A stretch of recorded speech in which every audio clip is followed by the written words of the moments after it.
क्रांतिकारी जिससे अंग्रेज भी थर्रा गए। फांसी देने को जल्लाद भी नहीं थे तैयार। 1857 का विद्रोह क्या आज़ादी की लड़ाई का विद्रोह था ही नहीं? इस पर बहुत बहस होती, हर पक्ष से कई तरह की दलील मिलती, लेकिन सवाल अगर थोड़ा बदल जाए तो कहानी के रोचक पहलू भी सामने आते हैं। अगर पूछा जाए कि 1857 का विद्रोह आज़ादी की लड़ाई में कैसे बदला, तो इन सवालों के जवाबों की तलाश में हमें उन पहलुओं पर गौर करने को मजबूर करती है जो हमें ये सोचने पर मजबूर करते हैं कि ऐसा तो सिर्फ आज़ादी की लड़ाई में ही होता है।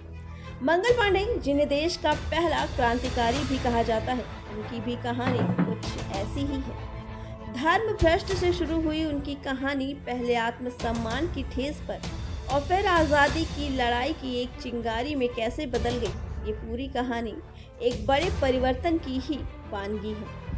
मंगल पांडे 1857 के आंदोलन की नींव रखने वालों में से एक कहा जाए तो ये गलत नहीं होगा, क्योंकि उस दौर में ईस्ट इंडिया कंपनी के सिपाहियों का दर्द मंगल पांडे के बलिदान में छलका और ऐसी मशाल बन गया जिससे कई और मशालों को जलने में जरा भी वक्त नहीं लगा। मंगल पांडे का जन्म 19 जुलाई 1827 में उत्तर प्रदेश के बलिया के नगवा गांव के ब्राह्मण परिवार में हुआ था।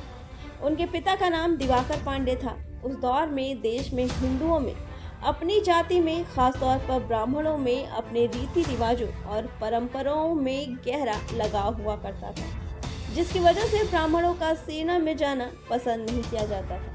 ऐसे में अंग्रेजों की ईस्ट इंडिया की कंपनी मंगल पांडे का जाना कोई शौक नहीं, बल्कि परिवार की माली हालत खराब होना था। उस दौर में गांव में खेती के हाल अच्छे नहीं थे। किसानों पर करों का बोझ उनकी आमदनी को खत्म कर देता था। ऐसे में सेना में भर्ती होना रोजगार के विकल्प के रूप में सामने आया। अंग्रेजों की ईस्ट इंडिया कंपनी की बंगाल नेटिव इन्फेंट्री में तब ब्राह्मण ज्यादा भर्ती हुआ करते थे। ऐसे में मंगल पांडे 22 साल की उम्र में बंगाल नेटिव इन्फेंट्री की 34वीं बटालियन में शामिल हो गए। मंगल पांडे ने 22 साल की उम्र में ईस्ट इंडिया कंपनी में सिपाही की नौकरी शुरू कर दी। 1857 में ईस्ट इंडिया कंपनी के सिपाहियों के लिए नई बंदूक लाई गई। उन्हें पैटर्न 1853 एनफील्ड बंदूक दी गई। 0.577 कैलिबर की ये नई बंदूक पुरानी ब्राउन बैस बंदूक की तुलना में ये काफ़ी शक्तिशाली और सटीक थी, लेकिन इसमें पहले कारतूस को दांतों से काट कर खोलना पड़ता था और उसमें भरे हुए बारूद को बंदूक की नली में भरा जाता था। सिपाहियों में ये अफवाह फैल गई थी कि कारतूस में लगी हुई चर्बी सुअर और गाय के मांस से बनाई जाती है। मंगल पांडे एक कट्टर ब्राह्मण हुआ करते थे। उस समय देश में जात पात और छुआछूत की भी कुरीतियां विद्यमान थी। एक बार जब एक नीची जाति के समझे जाने व्यक्ति ने मंगल पांडे से पानी मांगा तो उन्होंने जाति का हवाला देकर पानी देने से इनकार कर दिया। इस पर उस व्यक्ति ने पांडे से कहा कि खुद उनका धर्म भी तो कारतूस काटने से भ्रष्ट हो चुका है। ये ताना मंगल पांडे को बहुत ज़्यादा बुरा लगा था और उन्होंने कारतूस ना काटने का पक्का इरादा कर लिया। भारतीय सैनिकों के बीच ये आम राय भी बन गई थी कि अंग्रेज़ों ने ऐसा जानबूझकर भारतीय सैनिकों को नीचा दिखाने के लिए किया है। इसके पीछे एक कहानी और भी है।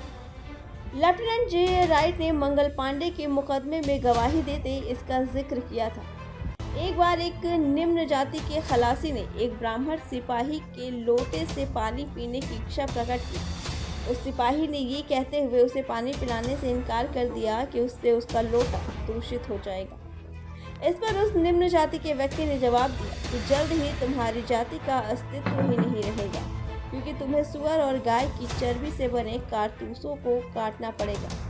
जल्द ही ये खबर आग की तरह फैल गई कि सरकार उनकी जाति और धन को भ्रष्ट करने पर आमादा है।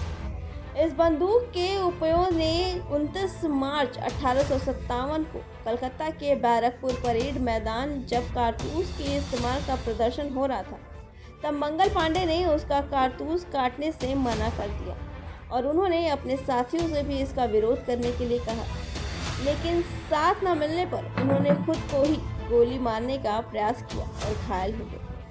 बाद में मंगल पांडे पर कोर्ट मार्शल कर उन्हें फांसी दे दी गई। इसका असर अंग्रेजों की सेना पर उल्टा पड़ा और बगावत और व्यापक और गहरी होती चली गई। जिसने क्रांति बन एक आंदोलन का स्वरूप ले लिया। लेकिन ऐसा नहीं कि मंगल पांडे केवल एक आदेश न मानने वाले सिपाही के तौर पर रह गए, बल्कि उनके कारतूस काटने से मना करने से पहले भारतीय सिपाहियों में खासी चर्चा और विचार विमर्श हुआ और उनके द्वारा अंग्रेज अफसरों से पूछे सवालों को बकवास करार दिया जाता रहा। लेकिन मंगल पांडे ही थे जिनकी खुली बगावत का रास्ता अपनाया। लेकिन मंगल पांडे की फांसी की सजा ने आग बुझाने की जगह आग में घी डालने का काम किया और सैनिक धीरे धीरे एकजुट होने लगे और बगावत भी धीरे धीरे आंदोलन के रूप में बदलने लगी। तो ये कहना कहीं से गलत नहीं होगा कि 1857 का विद्रोह ही आज़ादी की लड़ाई का विद्रोह।